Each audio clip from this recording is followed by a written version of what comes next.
नमस्कार. मी स्मरण अक्षय बोंद्रे. हे माझे आजोबा. मी ह्यांना उदयजू बोलतो आणि मी त्यांचा नातू. आमच्या चॅनलचं नाव आहे आजोबा नातू. उदयजू, तुम्हाला माहितीये आज आम्हाला ना शाळेमध्ये भगवद्गीतेमधला 15वा अध्याय शिकवला. अच्छा, मला आता पाठ करायचं असेल हो आणि त्याचं काय अर्थ पण पाहिजे असेल ना. हो. तर भगवद्गीता कशामध्ये आहे सर? भगवद्गीता महाभारतामध्ये. हा, महाभारतामध्ये भगवद्गीता कुठे सांगितली त्यांनी? अ, अ, कुरुक्षेत्राच्या मैदानावरती. बरोबर, बॅटल फील्ड वरती सांगितली. बरोबर आहे का नाही? म्हणजे बरेच प्रश्न उद्भवतात.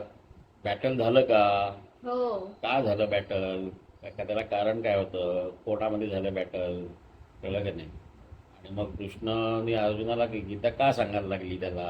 असे अनेक प्रश्न उद्भवतात, आहे का नाही? हो मग त्याच्यासाठी आपल्याला थोडस मागे जायला लागेल. हो मागे मागे मागे म्हणजे हस्तिनापूर जे आहे, ते हस्तिनापूरचे दोघेही ना भाऊ भाऊ आहेत ना, दोघेही हो. कौरव आणि पांडव. पांडव.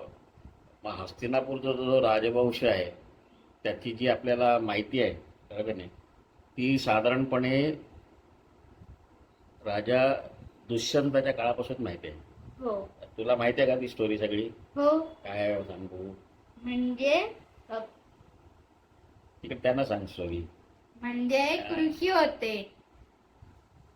विश्वामित्र. विश्वामित्र. बरोबर. ते ते एवढी कठोर साधना करत होते की त्यांची जर का ती साधना पूर्ण झाली असती की तर मग त्यांनी तिन्ही प्रकारच्या माणसांवरती त्यांचा कंट्रोल असता. तिन्ही लोकांवरती, म्हणजे देवलोक, पृथ्वीलोक आणि पाताळलोक सगळ्यांवर त्यांचा कंट्रोल झाला असता.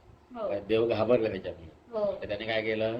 त्यांना ती तपश्चर्या थांबायची होती, भंग भंग करायची होती. म्हणून त्यांनी स्वर्गात एक अप्सरा पाठवली. अप्सरा पाठवली. नाच करणारी. नाच करणारी. डान्सर.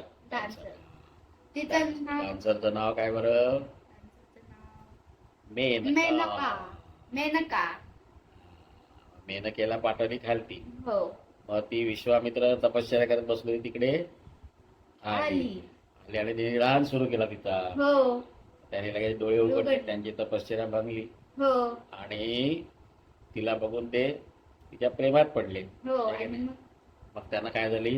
मुलं. त्यांना एक मुलगी झाली.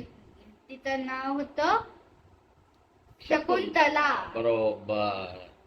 त्यांना मुलगी झाली, तिचं नाव होतं शकुंतला. शकुंतला. मग त्या शकुंतलेला तिकडे एक मुनी होते, कण्व मुनी, कण्व. आहे का नाही? त्या कण्व मुनीने तिला वाढवलं त्यांच्या आश्रमामध्ये. आता ही झाली विश्वामित्र, मेनका आणि शकुंतलेची गोष्ट. आता ह्याच्यात हस्तिनापूरचा संबंध काय? तर हस्तिनापूरचा राजा कोण होता? दुष्यंत. तर एके दिवशी शकुंतला आणि तिची मैत्रीण जंगलामध्ये फिरत होते. त्यावेळी दुष्यंत राजे शिकारीसाठी आलेला. त्यावेळी त्यांनी शकुंतलेला बघितलं आणि ते तिच्या प्रेमात पडले. तर त्यांनी तिकडे लग्न केलं. प्रेमविवाह केला. मग ते जात असताना त्यांनी तिला त्यांची अंगठी दिली आणि बोलले, मी काही दिवसांनी माझे सैनिक पाठवेल, तर मग त्यावेळी तुला ती ओळख म्हणून तुला कळेल. तुला न्यायला मी माणसं पाठवेल, कळलं का नाही? हा. मग काय झालं? ही आली आश्रमामध्ये. हो. आणि आश्रमामध्ये ती दुष्यंताची विचार करत बसली. तेवढ्यात तिकडे आले एक ऋषी, ते एकदम रागीश स्वभावाचे होते. मग हिला त्याने हाक मारली, कोण आहे का, कोण आहे का, कोण आहे का? पण तिने हो दिली नाही. तिने ओ म्हटलं नाही आणि हो पण म्हटलं नाही, आहे का? म्हणून त्यांनी तिला एक श्राप दिला. ते रागवले आणि तिने तिला शाप दिला. काय दिला? की तू ज्याचा विचार करतेस तो तुला विसरून जाईल. मग ती कोणाचा विचार करत होती? ती दुष्यंताचा विचार करत होती.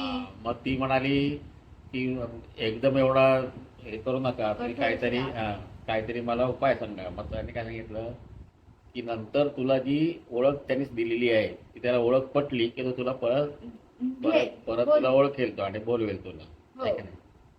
मग काही दिवसांनी काय झालं? काही दिवसांनी शकुंतला हस्तिनापूरच्या दिशेने जात होती.